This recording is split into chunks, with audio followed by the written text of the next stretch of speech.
मैं इमरजेंसी को तो नहीं देखा हूँ, लेकिन इमरजेंसी में क्या क्या हुआ है वो अभी दिल्ली की राजधानी में भी देखने को मिल गया है।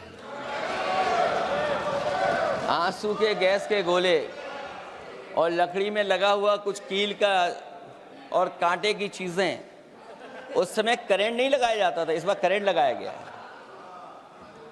तो ये इमरजेंसी के बराबर ही हुआ है हमला,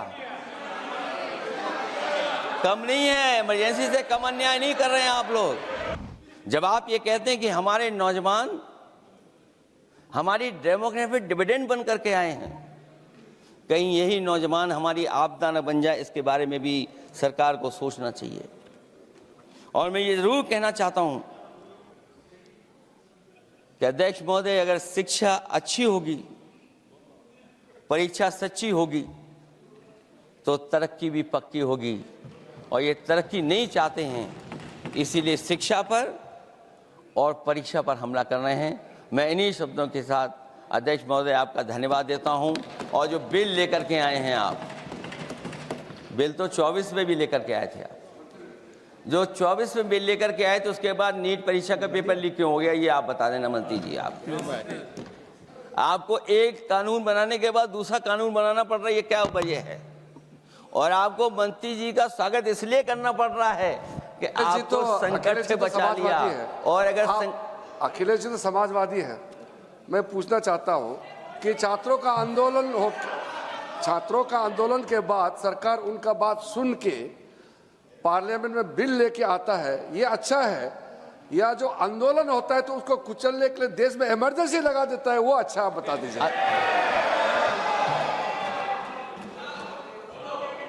अध्यक्ष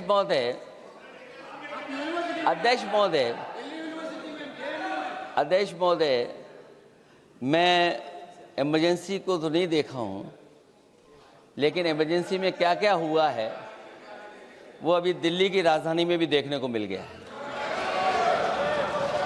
आंसू के गैस के गोले और लकड़ी में लगा हुआ कुछ कील का और कांटे की चीज़ें, उस समय करंट नहीं लगाया जाता था, इस बार करंट लगाया गया है। तो ये इमरजेंसी के बराबर ही हुआ है हमला,